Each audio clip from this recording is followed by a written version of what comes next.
लेकर, रक्षा की प्रणाली को लेकर।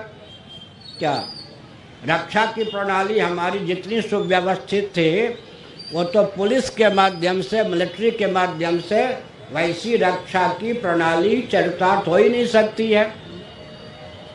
साथ ही साथ कृषि गौरक्ष वाणिज्य का जो प्रकल्प था, कदाचित कोई परलोक को ना माने, परमात्मा को ना माने, लेकिन मनुस्मृति आदि के अनुसार कृषि गौरक्ष वाणिज्य के हमारे प्रकल्प को, हमारी प्रणाली को ही देखे तो आजकल का भी तंत्र, समाजवाद भी, साम्यवाद भी उसके प्रति आकृष्ट हुए बिना, लट्टू हुए बिना नहीं रह सकता। हमारे यहाँ सेवा का जो प्रकल्प था, उस प्रकल्प के आगे सेवा को धर्म समझकर जब सेवक सेवा करते थे, सेवा के उस प्रकल्प के माध्यम के आगे तो आजकल का जो सेवा का प्रकल्प है कोई स्थान ही नहीं रखता। साथ ही साथ कुटीर उद्योग, लघु उद्योग का जो प्रकल्प था, हर व्यक्ति स्वावलंबी, हर व्यक्ति की जीविका जन्म से आरक्षित, इसी का नाम राम राज्य है ना। क्या हर व्यक्ति की जीविका जन्म से आरक्षित हो, जीविका के लिए कहीं दरवाज़ा खटखटाने की आवश्यकता ना हो, इसी का नाम तो राम राज्य है। कुटीर उद्योग, लघु उद्योग, यह तो आर्थिक दृष्टि से भ्रम फैलाया गया है। थोड़ा इस पर विचार कर लें जी। जूते चप्पल कौन बनाते थे? ब्राह्मण बनाते थे क्या? नहीं ना। जूते चप्पल कौन बनाते थे? समझ गए ना। जिनको पुरानी भाषा में मोची आदि कहते थे वो बनाते थे या नहीं? आजकल की भाषा में दलित परिवार का एक विशेष वर्ग चप्पल जूते आदि बनाता था या नहीं? चप्पल जूते बनाने वाला कभी आर्थिक विपन्नता का शिकार हो सकता था? एक चप्पल, एक जूते की कीमत आजकल कितनी है, इस दृष्टि से विचार करें तो। अच्छा, मेज कौन बनाते थे? बर्तन कौन बनाते थे?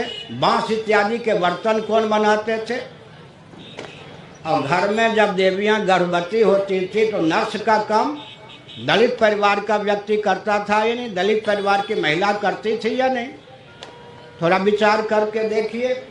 और जो इंजीनियर आजकल कहते हैं, किस वर्ग के व्यक्ति इंजीनियर का काम करते थे? तो हमने क्या संकेत किया?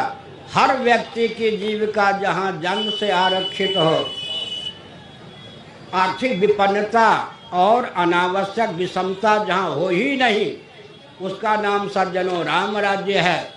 हमारी जो राम राज्य की दृष्टि से आर्थिक प्रणाली थी, व्यवस्था थी, उस पर तो आजकल का पूरा विश्व भी लट्टू है। आपको पता हो या ना पता हो, चीन कम्युनिज्म की धारा में बहने वाला विचित्र देश है, लेकिन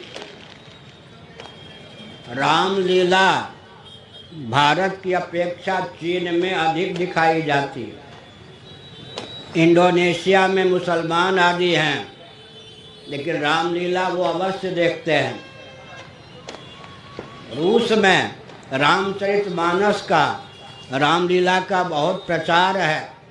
चीन और रूस में राम राज्य की प्रणाली पर अनुसंधान होता है। इसका अर्थ क्या है? आज भी अगर हम विचार करके देखें तो राम राज्य की विशेषता पर पूरा विश्व लट्टू है या नहीं?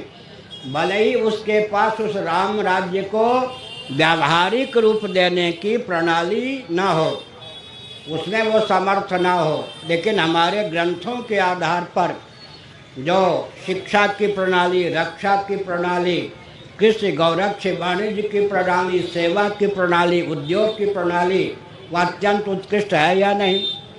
सनातन धर्म की दृष्टि से विचार करें तो अर्थ की प्रणाली हमारी सर्वोत्कृष्ट है और काम की प्रणाली हमारी सर्वोत्कृष्ट है। एक विचित्र बात है, विवाह होता था, उस विवाह का संबंध परलोक और परमात्मा तक से होता था या नहीं? और लौकिक दृष्टि से सनातनियों की जो विवाह की प्रथा थी वह तो अद्भुत, उसके प्रति तो लट्टू हुए बिना कोई रह नहीं सकता, भौतिकवादी भी। मैं क्या संकेत करना चाहता हूँ, भले ही कोई शरीर को ही आत्मा मानता हो, भले ही कोई परलोक का अस्तित्व ना मानता हो, भले ही कोई परमात्मा का अस्तित्व ना मानता हो, लेकिन श्री राम राज्य का स्वरूप उसके सामने अगर रखा जाए, भोजन, वस्त्र, आवास, शिक्षा, स्वास्थ्य, यातायात, उत्सव, त्योहार, रक्षा, सेवा, न्याय, विवाह आदि की प्रणाली का वर्णन किया जाए, तो राम राज्य का जो व्यावहारिक पक्ष है उसके प्रति भी लट्टू हुए बिना रह नहीं सकता।